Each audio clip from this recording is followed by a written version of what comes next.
Okay, let's dive right in. If you run a business in Canada, you know this moment. It's that point where you realize you need new equipment, maybe to grow, maybe to land a huge contract, or maybe just to keep up. And that brings up the one big, crucial question. So what's the move? Do you drain your hard-earned cash reserves? Do you finance the purchase, or should you be looking at a lease? You know, making the wrong call here, it can be really, really costly. So consider this your simple, plain language guide to making that decision the smart way. Now here's a huge mindset shift. The most successful businesses, they think about their cash a little differently. It isn't just a pile of money for big purchases. No, it's the oxygen that keeps your business breathing day to day. It's what covers payroll, fuel, unexpected repairs, all the stuff that pops up. Spending a giant lump sum on a piece of iron can literally leave your business gasping for air. So, this is where we need to start thinking differently.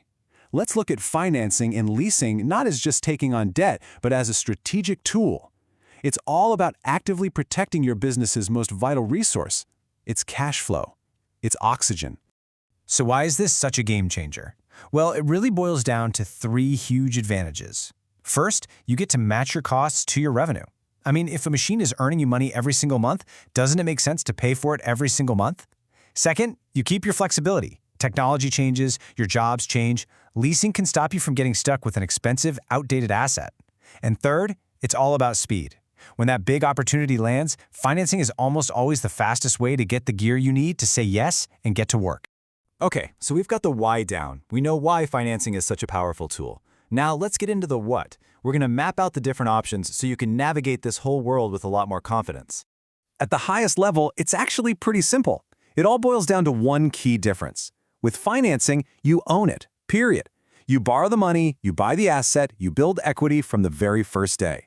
With leasing, you use it. You're paying for the right to use the equipment for a set amount of time, which gives you all these great options to buy, upgrade, or just walk away at the end. Okay, first up, the one you probably know best, a straightforward equipment loan. It's simple. You buy it, you own it right away, and the lender just holds a security interest in it, a lien, until you've paid it all off.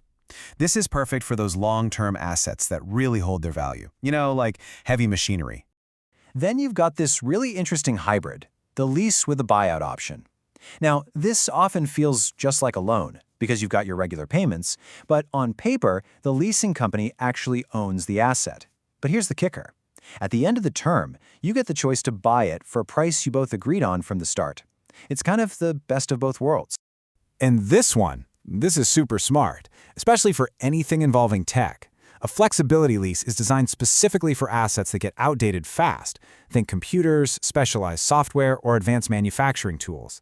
The whole structure has built-in options for you to upgrade or return it, making sure you're never stuck fighting today's battles with yesterday's tools.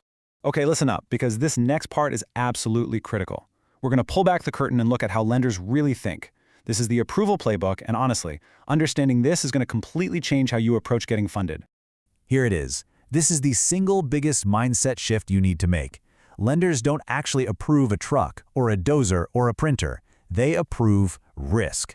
Their entire decision-making process is built to answer one single question. If something goes wrong and the payments stop, how do we get our money back? So how do they measure that risk? Well, think of it like a set of scales. On one side, you have your ability to pay. That's your cash flow, your payment history, the stability of your business. On the other side of the scale, you have their ability to recover their money if you can't pay. And that's all about the equipment itself, its resale value, its age, its condition. That asset is their ultimate safety. And that is exactly why they ask for all this paperwork. The clean quote, the bank statements, the proof of insurance, it's all just evidence they use to weigh those scales. And remember this, a clean, complete file doesn't just get you a faster yes.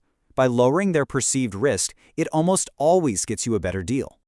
All right, let's do a quick rapid-fire round on what not to do. These are the 5 most common traps that we see costing good business owners real money, serious time, and a ton of headaches. Trap number 1, and this one gets people all the time, the low payment trap. A low monthly payment looks fantastic on paper, but you have to look past it. What's the total cost over the entire term? Are there huge fees or a massive buyout at the end? Don't let a sweet monthly number blind you to the real price tag. Trap number 2 is forgetting about the real cost of ownership. That monthly payment? That's just the tip of the iceberg. You still have to insure it, maintain it, and fuel it up. If you don't budget for those operational costs, they can completely wipe out any profit that equipment was supposed to make for you.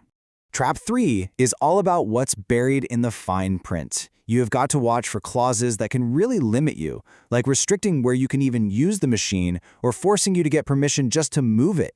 You have to know what you're agreeing to before you put your name on that dotted line.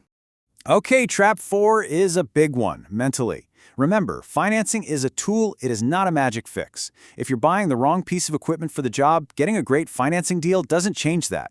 It just means you get to pay for your mistake over a much longer period of time.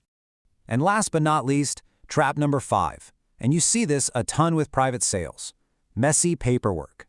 If the bill of sale isn't crystal clear, if proof of ownership is murky, it can cause massive delays or even kill the funding completely.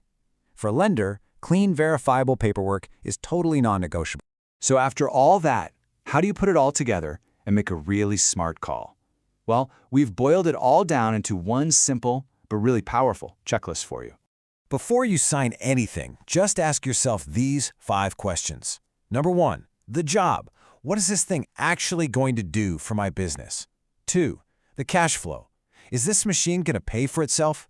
3, the goal. Am I playing a short game that needs flexibility or a long game where I want ownership? 4, the proof. Is all my paperwork clean, clear, and ready to go? And number 5, the end game. Do I know exactly what happens and what it costs when this agreement is over? If you can answer those 5, you are in fantastic shape. And that really brings us to the final and maybe the most important question of all. Look, the cheapest deal is rarely the best deal. The best deal is the one that is built to fit your specific business plan, the one that protects your oxygen and helps you grow. Ultimately, you've got to make sure the financing is a tool that serves your strategy and not the other way around.